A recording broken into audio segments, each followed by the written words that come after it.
Épisode de SmackDown se déroulant à Lincoln dans l'état du Nebraska, et épisode de SmackDown qui marque le début d'une alliance pour faire face à un ennemi commun, Roman Reigns et Aberdeen. What's up les catch addicts, c'est Jimbo, et aujourd'hui j'ai décidé de revenir sur ce qui s'est passé lors du SmackDown du 12 janvier 2024.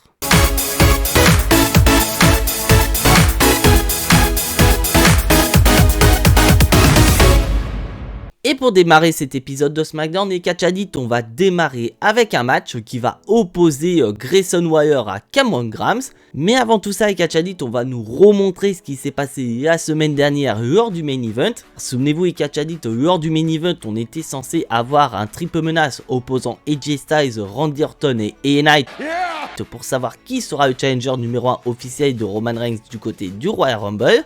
Mais Roman Reigns a décidé autrement puisqu'il est intervenu aux côtés d'Aberdeen pour saboter le main event, ce qui a poussé le general manager Nick Aldis à organiser ce fameux Fatal 4-Way qui aura lieu du côté du Royal Rumble. Donc après nous avoir remontré ce qui s'était passé, on va retrouver Cameron Grimes qui va se faire attaquer par Aberdeen, et une Aberdeen assez énervée par rapport à l'annonce de Nick Aldis. Et d'ailleurs Paul Heyman il va le dire au centre du ring, le véritable méchant de l'histoire ce n'est pas lui, ce n'est pas Roman Reigns ni même Aberdeen. Le véritable méchant de cette histoire c'est le général manager de SmackDown, c'est Nick Aldis, ce véritable méchant de cette histoire. Car pour Paul Heyman, Nick Aldis essaye de tout faire pour faire en sorte que Roman Reigns ne soit plus le champion incontesté.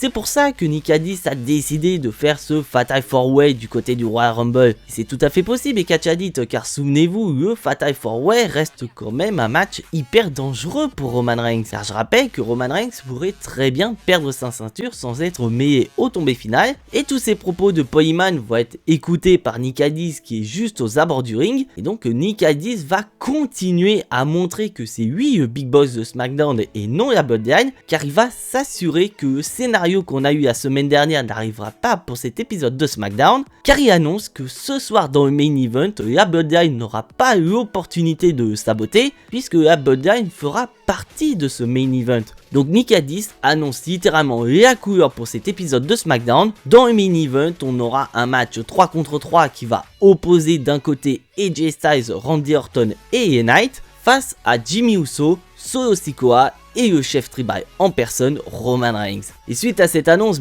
Paul Heyman il est pas très content parce qu'il annonce à Nick Aldis qu'il est totalement con de programmer Roman Reigns pour ce soir, sachant qu'il n'est pas là. Voilà, je pense que Nick Aldis il a fait cette annonce pour rappeler que Roman Reigns n'est encore pas là. Mais voilà, Nick Aldis reste quand même gentil, donc il laisse la possibilité à Aberdeen de trouver un autre partenaire pour remplacer Roman Reigns. Mais il avertit quand même Aberdeen en disant que si jamais ils n'arrivent pas à trouver ce fameux partenaire mystère, et le match sera un match handicap 3 contre 2 pour Aberdeen. Et vous allez voir les catch addicts que toute cette recherche de ce partenaire mystère va vraiment être le segment le plus important de cet épisode de SmackDown. Et spoiler alert les catch addicts, Paul Heyman va galérer à trouver ce fameux partenaire mystère. Mais d'un côté c'est un segment que j'ai surkiffé, car ça nous montre que Nick Aldis il en a rien à cirer qu'en face de lui ce soit le chef tribal, ce soit Roman Reigns qui domine la WWE depuis plusieurs années. Il veut montrer à tout le monde que c'est lui la figure d'autorité à SmackDown, c'est lui qui prend les décisions et qui en a rien à carrer que ce soit Roman Reigns ou un autre catcheur en face de lui. S'il doit prendre une décision, il apprendra. Qu'est-ce que Nick Aldis ne vient pas de déclarer la guerre à Roman Reigns et Aberdeen, sachant qu'on nous a informé que la semaine prochaine, il y aura une signature de contrat pour valider le Fatal 4-Way du côté du Royal Rumble. Et on sait très bien les catch addicts qu'à la WWE, les signatures de contrat ne se déroulent jamais comme prévu. Donc on se doute bien que Roman Reigns va péter un petit peu son câble envers Nick Aldis par rapport à ce qui s'est passé la semaine dernière ou encore cette semaine. Et bien sûr, on va s'attendre à une énorme bagarre opposant Roman Reigns et ses challengers. Et après ça, les catch addicts, il est quand même temps d'ouvrir cet épisode de SmackDown avec un premier combat. Parce que oui, à la base, on devait avoir Grayson Waller contre Cameron Grimes. Spoiler les catch addicts, on n'aura pas du tout ce combat du côté de SmackDown. Mais en revanche, un match qui va effectivement avoir lieu, c'est le match tag team qui va opposer Angel Garza et Humberto Carrillo face à Joaquim Wilde et Cruz del Toro. Et dans l'ensemble, j'ai pas grand chose à dire, c'est un très bon combat entre les deux équipes. Et c'est vrai que le gros problème, c'est que malheureusement pour les deux équipes, on les voit pas beaucoup ces derniers temps. Parce que du côté de Roi Kimura et des Cruz del Toro, ils étaient vraiment présentés comme la roue de secours du côté de la LWO. Parce qu'à l'époque, c'était principalement Rey Mysterio ou encore Santos Escobar qui étaient mis en avant. Alors que ça me fait mal au cul parce que ça reste quand même de très bons catcheurs. Et là, dans ce combat, ils le montrent très bien qu'ils sont de très bons catcheurs. Et de l'autre côté, on a Angel Garza et Humberto Carrillo qui reviennent d'un petit séjour du côté de NXT. Et leur association avec Santos Escobar, je la trouve plutôt bonne. Et j'espère que cette association va permettre à Angel Garza et Humberto Carrillo d'évoluer dans la division tag team. Et ce match se déroulera sous les yeux d'un Santos Escobar qui sera au niveau de la table des commentateurs. Mais à la fin du combat, on va avoir la musique de Carlito qui va retentir. Et Santos Escobar, il se prépare à confronter Carlito parce qu'il y a un compte à régler avec lui. Et bah malheureusement pour Santos Escobar, Carlito va arriver dans le dos de ce dernier. Et là je me suis dit avec ce qui se passe à l'extérieur entre Carlito et Santos Escobar, Angel Garza et Humberto Carrillo, ils vont perdre le match parce que leur attention est dirigée vers l'extérieur. Et bah figurez-vous que non, et Catch Addict, malgré tout ce qui se passe à l'extérieur, Angel Garza et Humberto Carrillo vont réussir à remporter le combat. Je trouve que c'est une victoire assez méritée et surtout une victoire nécessaire pour continuer le développement du clan de Santos Escobar. Parce que c'est clair et net, on va se diriger sur une rivalité entre la Legado del Fantasma 2.0 et la LWO dans le futur. Et après ce match tag team assez bon entre la LWO et la Legado del Fantasma 2.0, et ben nous passons dans les coulisses avec le général manager de SmackDown Nick Aldis en pleine discussion avec Carmelo Hayes. Et un Carmelo Hayes qui semble être un membre du roster de SmackDown, c'est désormais officiel. Mais ces derniers vont se faire interrompre par Grayson Waller et Austin Theory. Grayson Waller qui n'est pas vraiment content par rapport à ce qui s'est passé précédemment. Et on va donc avoir une interaction entre Austin Theory et Carmelo Hayes. Une interaction qui va conduire à un match entre ces deux-là un peu plus tard lors de cet épisode de SmackDown. Et sur le papier, Austin Theory contre Carmelo Hayes, ça promet d'être un très bon match. Après nous avoir remontré ce fameux coup de poing de Kevin Owens qui a salement amoché le champion des États-Unis Logan Paul, et bah nous avons une vidéo enregistrée du champion des États-Unis Logan Paul et un Logan Paul qui essaye de faire en sorte que Kevin Owens arrive au Royal Rumble sans son attelle, car pour lui l'attelle de Kevin Owens c'est une arme, donc il n'a pas le droit de l'utiliser dans le combat, donc il serait en communication avec des avocats pour faire en sorte que Kevin Owens n'arrive pas avec son attelle. Ah là, Logan Paul, est-ce qu'il serait pas en train de se chier dessus par hasard? Et après nous avoir montré une vidéo avec Tyler Bate et Butch qui laisse supposer une future association entre les deux catcheurs, mais surtout le retour de Pete Dunne qui pourrait faire énormément plaisir, et ben on repasse dans le ring avec une nouvelle confrontation opposant Bianca Belair à Bayley. Et oui, malheureusement c'est une nouvelle confrontation entre Bayley et Bianca Belair, donc ce qui fait que j'étais pas beaucoup investi dans le combat, malgré le fait que c'est dans la continuité de leur match précédent, c'est-à-dire que c'est un bon combat, mais voilà, c'est toujours répétitif et au bout d'un moment on en a ras-le-bol. Mais il va se passer quelque chose d'assez intéressant à l'extérieur, car comme d'habitude, Bayley va être accompagné par ses copines de Damage Control, donc on pouvait y laisser supposer qu'à un moment dans le combat, Damage Control allait intervenir pour aider Bayley à remporter le combat, et Bayley, elle le sait, elle veut profiter de cette situation de supériorité numérique pour remporter le combat. Donc à la fin du combat, elle va simuler une blessure pour faire en sorte que l'arbitre soit distrait, afin de permettre à Damage Control d'intervenir dans le combat et à s'occuper de Bianca Belair. Sauf que malheureusement pour Bayley, tout ne va pas se passer comme prévu, car Damage Control ne va rien faire du tout. Elles vont laisser Bianca Belair se reposer à l'extérieur. Donc tout ça, ça va énerver Bayley et ça va distraire son attention. Cela va permettre à Bianca Belair de remporter le combat avec son KOD et ainsi se positionner en tant que favorite pour le Royal Rumble féminin. Donc c'est une nouvelle défaite de Bayley qui ne va pas du tout lui faire plaisir.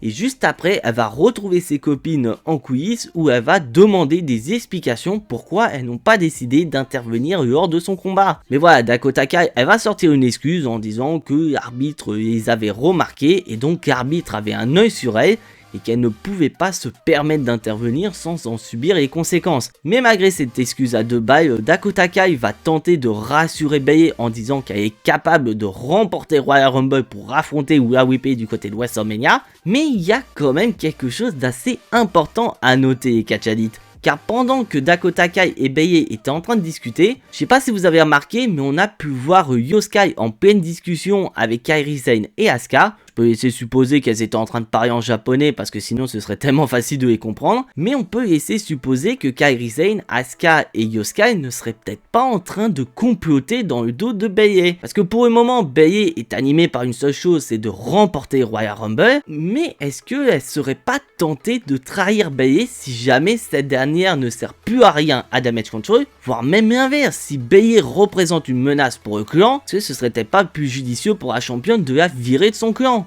Alors clairement, avec le Royal Rumble qui arrive, et surtout le fait que Bayley est une des grandes favorites pour remporter combat, bah personnellement ça me dérangerait absolument pas de voir Bayley remporter Rumble et se faire virer de Damage Control. Pourquoi pas? De retour en coulisses avec Kevin Owens qui répond à la vidéo de Logan Paul, un Kevin Owens qui justifie la présence de son athlète du fait qu'il a le bras cassé. Mais voilà, Kevin Owens il a besoin de parler avec Logan Paul, c'est pour ça qu'il invite ce dernier à venir la semaine prochaine pour son Kevin Owens Show. Et d'ailleurs les catch addicts, ce sera officiel, on aura le Kevin Owens Show avec comme invité spécial Logan Paul. Donc on peut laisser supposer que le Kevin Owens Show ne se déroule pas comme prévu, car je rappelle les catch addicts que Logan Paul et Kevin Owens s'affronteront du côté du Royal Rumble, donc on peut laisser supposer que Logan Paul fasse un sale coup à Kevin Owens. Et après ça les catch addicts, on repasse dans le ring avec Bobby Lashley et Street Profits, qui semblent apparemment avoir fait un faceturn par rapport à ce qui s'est passé la semaine dernière, car petit piqueur de rappel les catch addicts, la semaine dernière, Karrion Kross a annoncé le retour des Author of Pain, Akam et Rezar, mais surtout un Karrion Kross qui semble faire une association avec EOP. Et donc tout ça, ça ne plaît pas à Bobby Lashley et surtout leur comportement puisqu'ils ont attaqué ces derniers dans le dos. Donc Bobby Lashley, lui, c'est pas un lâche, il est prêt à en découdre avec Karrion Kross et EOP tout de suite, là, maintenant, dans cet épisode de SmackDown. Donc il invite ces derniers à venir dans le ring pour une bagarre. Mais on va avoir le légendaire manager des EOP, Paul Ellering, qui va arriver. Et un Paul Ellering qui va montrer une vidéo de Karrion Kross. Une vidéo qui montre très clairement que Bobby Lashley et Street Profits sont la cible de ce nouveau clan formé par Karrion Kross et EOP.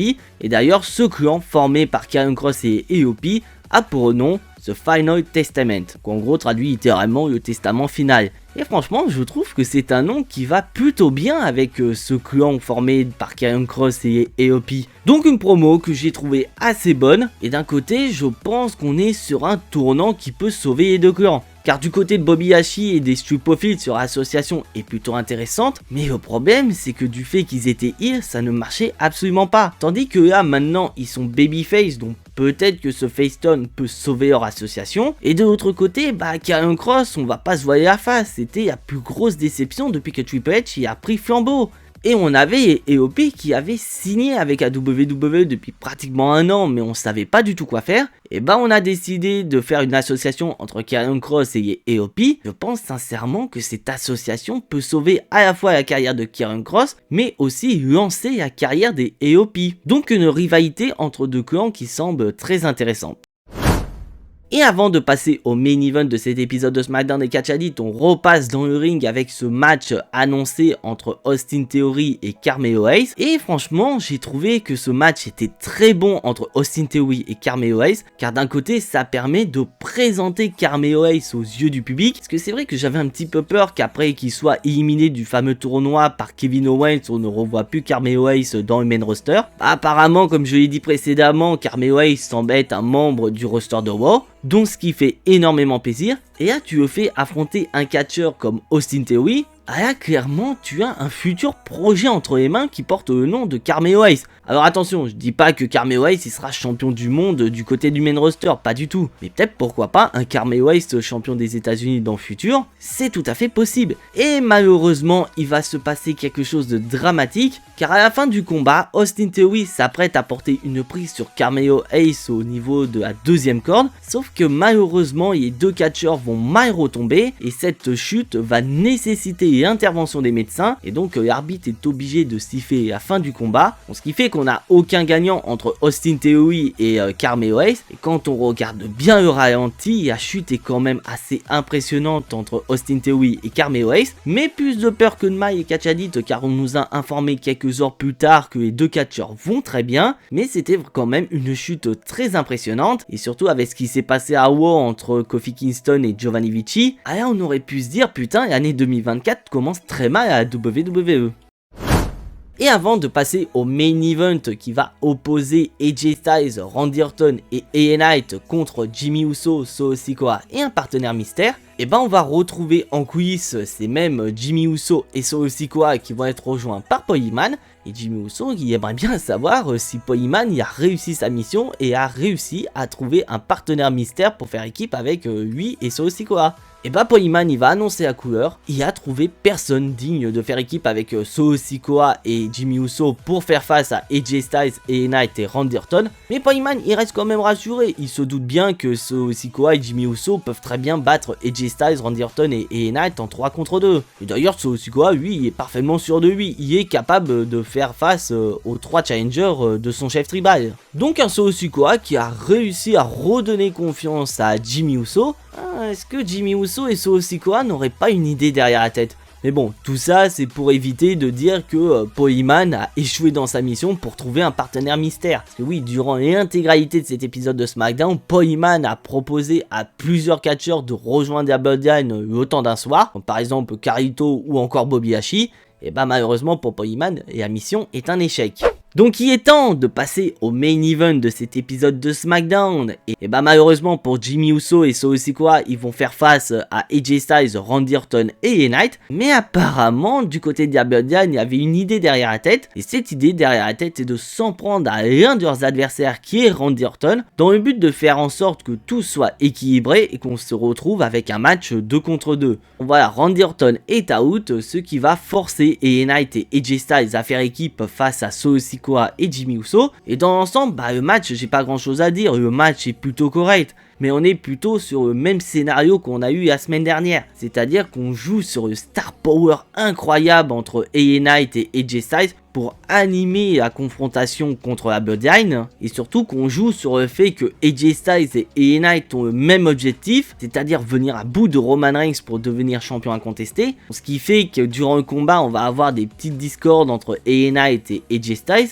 Donc tout ça va être profitable à la Bloodline. Et au moment où la Bloodline s'apprête à en finir une bonne fois pour toutes avec AJ Styles et LA Knight, on va avoir la musique de Randy Orton qui va retentir. Et franchement les catch addicts, j'ai adoré la réaction de Solo Sikoa quand la musique de Randy Orton a retenti. Parce que Solo Sikoa avait vraiment l'impression de voir un fantôme jaillir de nulle part. Et un Randy Orton qui va retourner la situation à l'avantage de son équipe. Et il va faire gagner son équipe en portant un RKO sur Jimmy Uso. Bon voilà, les Babyface ils ont remporté le combat, tout le monde est content, mais c'est loin d'être terminé les catch addicts. Car après le combat, Solo Sikoa va vouloir s'occuper des adversaires de son chef tribal, mais d'habitude, Bloodline a l'avantage du nombre, mais cette fois-ci ce n'est pas du tout le cas. Donc la situation va se retourner contre la Bloodline et AJ Styles, Randy Orton et LA Knight vont prendre le dessus. Et là ça va être totalement dingue parce que LA Knight, Randy Orton et AJ Styles savent très bien que Roman Reigns profite de la présence de ses cousins pour remporter le combat. Donc qu'est-ce qu'ils vont avoir derrière la tête pour faire en sorte que la Bloodline ne puisse plus aider Roman Reigns? Et bah ils vont avoir cette idée totalement dingue qui est de porter un triple powerbomb sur Solo Sikoa, faisant passer ce dernier à travers une table. On peut très bien se douter qu'après cette prise, Solo Sikoa ne va plus revenir avant un petit moment. Donc une première mission accomplie pour AJ Styles, Randy Orton et LA Knight, c'est d'avoir éloigné le bras armé de la Bloodline, Solo Sikoa. Après il reste à voir la semaine prochaine, si ça se trouve Solo Sikoa il va revenir et c'est comme si rien ne s'était passé. Ou est-ce que ça va être totalement l'inverse, Solo Sikoa va être absent pendant plusieurs semaines jusqu'au Royal Rumble. Si ça se trouve il fera son grand retour au Royal Rumble pour aider Roman Reigns. Mais concernant le Fatal 4-Way qui aura lieu du côté du Royal Rumble, et bah je vous annonce à couleur et catch addict, je prépare une énorme vidéo concernant ce match. Donc je vous donne rendez-vous lundi ou au plus tard mercredi pour la sortie de cette vidéo. Donc n'hésitez pas à activer la petite cloche pour être notifié de la sortie de cette vidéo. Et c'est sur cette victoire des Babyface que se termine cet épisode de SmackDown. Un très bon épisode de SmackDown qui montre que même sans Roman Reigns, on peut assister à un très bon épisode de SmackDown. Donc si vous appréciez ce que je fais, n'hésitez absolument pas à aller lâcher votre plus gros pouce bleu qui fait très plaisir à la chaîne. Et pour le recensement sur YouTube, ça fait plaisir. Si bien sûr vous n'êtes pas encore abonné à la chaîne, vous savez ce qu'il vous reste à faire après avoir vu cette vidéo. C'est de cliquer sur le bouton abonner, c'est entièrement gratuit et ça soutiendra la chaîne. Et d'ailleurs vous êtes totalement dingue parce que depuis pas mal de temps on a dépassé les 1500 abonnés. Je ne peux que vous remercier, c'est totalement dingue. Et ça me pousse justement à faire certaines vidéos comme par exemple la vidéo que je vous ai annoncée précédemment. Voire même d'autres vidéos qui vont arriver à l'approche du Royal Rumble. Mais voilà, je vous en dis pas plus. Donc si vous voulez être informé de la sortie de ces vidéos, vous savez ce qu'il vous reste à faire, c'est de cliquer sur la petite cloche. Et en parlant de prochaines vidéos, les catch addicts, je vous donne rendez-vous demain, car j'ai une énorme annonce à vous faire, et donc ce sera... Car dans cette vidéo, je vous ferai une énorme annonce, donc soyez présents dès demain pour voir cette vidéo. Je ne vous en dis pas plus, mais en attendant, soyez tous très fiers d'être des catch addicts. C'était Jimbo, et à la prochaine.